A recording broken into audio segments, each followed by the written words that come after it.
今日も陽一さんをね、ゲストにお招きして、お悩みを解決していきたいと思います。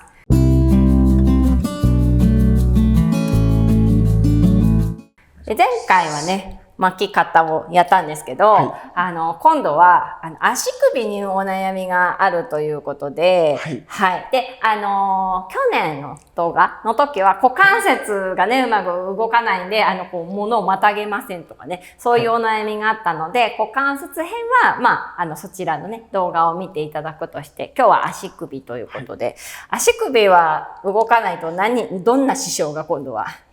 僕、足をですね、今すごい頑張って鍛えてるんですけど、そのスクワットをするときに、やっぱりこうやって深くしゃがみ込むんですけど、できるだけ深くしゃがみたいんですけど、やっぱその足首が硬くて、なかなかうまく落ちないっていうのがありまして、やっぱこの足首はやっぱそのスクワットをするのに、柔らかければ柔らかいほどいいと思うので、今日はちょっとそちらをご教授いただけたらなと思いまして。なるほど。足首ね。足首ね、いくつか方法があって、まず、ふくらはぎがね、硬かったらね、足首伸ばしにくいので、ちょっとふくらはぎを、なんかね、伸ばしてあげるというか、ちょっと動かしやすくしてあげるっていうのをやりたいと思います。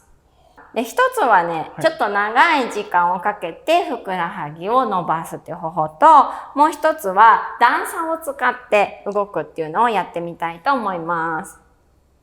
はい。ではね、ふくらはぎを緩めていきましょう。で、なんかよくあるふくらはぎ緩めるのって、こういうのやりません？なんかこういうストレッチ。大体こうですね。こういうイメージが。これね、あんまり多分意味なくて、じゃなくてもっと深くね、ぐーって踏み込んで、しばらくじっとする。で、そうするとだんだん中の方にね、効いていくので、ちょっとね、ぐっと押し込んでしばらくじっとするっていうのをやってみましょう。じゃあパン持って、お宅にある壁とかね、机とか何でもいいんですよ。持った方がね、やりやすいです。で、後ろに足を開いたら、つま先はまっすぐの方向に向けてください。これ横向かないで、まっすぐ。まっすぐです。後ろの足、まっすぐ。後ろもまっすぐ。そう。で、前の足を曲げて、ぐーっと前の足に体重かけていくと。これ効きますね、これ。曲がってないじゃないですか。あれ大丈夫ですか？効いてますね。そう、前の足に体重をかける。なんかちょっとバーを押すような感じ。こうやって前の足に。痛いですね、後ろのふくらはぎ。これすごいですね。で、これで、だから動かないでしばらくじーっとしてると、だんだんね、じわーっと中の方に効いていくので、ここで、ちょんってやらないで、しばらく。じーっと。そう、じーっとして、ステイで。ステイです。ステイで中の方に効かせていきますよ。そう。はい、OK です。で、私わかりやすいのでね、見えるかな？見える？はい、ほら、足首がね、ほら、やった方が私下がってるんですよ。これ、ふくらはぎにそう引っ張られるとこうなっちゃうんだけど、今こっちが緩んだので、ほら、ペロンと下がりました。そう。やってみる。僕はもともと硬い。でも、こっちの方が若干下がってますね。こっちの方が若干下がってますね。本当だ。しかもなんか、膝下が緩んでる。こっちの方が床にピタってくっついてます。こっちの方が浮いてますね。こっちはね、やってなんか浮いちゃってるんですよ、膝が。ほら、こっちは。浮いてるんですけど。そう、こっちはペタって床に。かなりペタってついてます。そう。すごいですね、これは。ということでですね、緩めましたね。じゃあ反対もやりましょう。反対側もやります。じゃあ、マッスル使ってこっちに戻して。はい。じゃあ反対の足を後ろにしましょう。はい。で、まずつま先まっすぐ向けて、前の足にぐーって体重かけて。痛いですか？伸びてますね、これ。でね、ちょっと頑張ってってくださいよ。これをね、押すのこうやってます。お尻が引けるとダメなので、ここクッとこうね、ちょっとね。クッて。来てますね。きつい場合はちょっとこの距離を縮めていいですか？そう、きつい場合はね。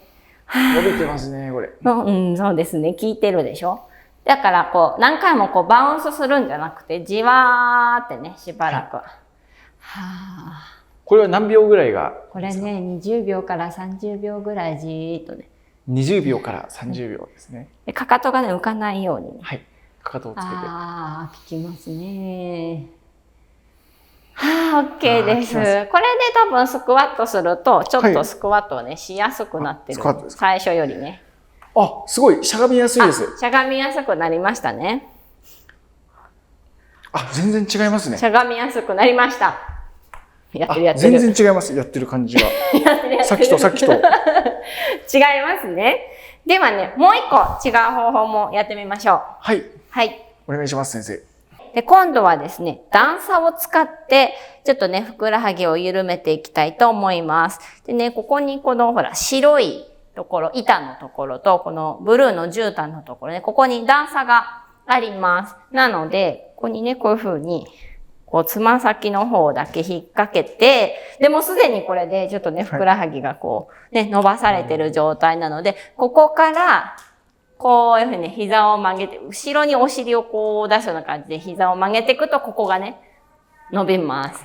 で、立って、こう行って、立って。こう行って、立って。これだけです。ちょっとやってみてください。やってみます。はい。これ靴下履いてるの大丈夫ですか？大丈夫です。乗っけて。で、その時にこう外足にしないで、まっすぐつま先を前に向けておいて。まっすぐ。そうそう。で、はい、やってみてください。お尻を後ろに突き出して。効きますね。これはね、効きますね。効きますね。これ全然、いや伸びます、はい。はい、もう一回。これはできてるんですか、先生？大丈夫ですよ。それで、もし大変だったら、楽ちんにするためにですね、実は私、こう、板を持ってまして、これをね、こうやって、斜面にしてあげると、こっちの方がね、まだちょっと楽になります。あ、こんな感じで。そう。斜面があると、こっちの方が楽ですよね。こっちの方がね、楽なので、よく足がちっちゃいの、お子さんとかには段差にこう足を乗せるのが大変なので、そのためにね、この板置いてあって、お子さんたちはこれでやってもらってます。じゃあ、カメラの方を向いて、ここでしゃがんでいただきましょうか。ちょっとどうですかね？ちょっとあっち向いて、あっち向いて。こっち向いてですね。さあ。なんかすごい、あれですね、さっきは勢いよくやらないとしゃがめなかったんですけど、今回は、じわーっといっても、いけるじゃないですか。すごい柔らかくなりました。すごい。そう、かかとがね、浮いちゃう方が多いんですよね、これやるとね。やりやすくなっている。ありがとうございます。ということでですね、でも段差ね、家にないと思うんですよね、なかなか。だから。ないですね、段差が。段差でないときは、バランスディスクみたいなね、ものの、こう、床に置いて、バランスディスクに足かけるとか、本をこう、ちょっとね、積み上げてそこに足乗っけるとか。あと、ダンベルのプレートとか。ダンベルのプレートをお持ちの方は、ダンベルのプレート、どうなのか私わかりませんが、ダンベルのプレートでトレーニングしてるってことはね。皆さんもお持ちだと思います。お持ちだと思います。家トレの人たちは。家トレの人たち、ダンベルのプレートでぜひやってみてください。ということで、今回は足首をね、使えるようにするっていう動画でした。いかがでしたか？いやもう体が軽くなりました。軽くなりましたね。そう。やっぱりね、見せる筋肉はね、なんかガチガチだとね、見せれるものもね、なかなか隠れちゃったりとかしてね、見えないこともあるので、肩周りをね、緩めて、そしてね、やっぱ筋肉があっても動きにくいとね、せっかくのトレーニングがね、効果が出なくなっちゃうとね、いけないので、まずね、トレーニングしたら緩めて、使いやすくしてあげるっていうこともね、大事だと思います。はい。じゃあ来年のね、大会に向けて、頑張るんですよね。来年はもう優勝を目指して。優勝を目指して。そう。来年はここからまた引き締まった状態の美しい筋肉を見せて、また動画にまたご出演いただけたらと思います。よろしくお願いします。ではありがとうございました。今日はありがとうございました。チャンネル登録ぜひお願いします。参考になったりいいなと思ったらぜひこのねグッドボタン押してください。質問があったらぜひねコメント欄に書いてください。ではでは。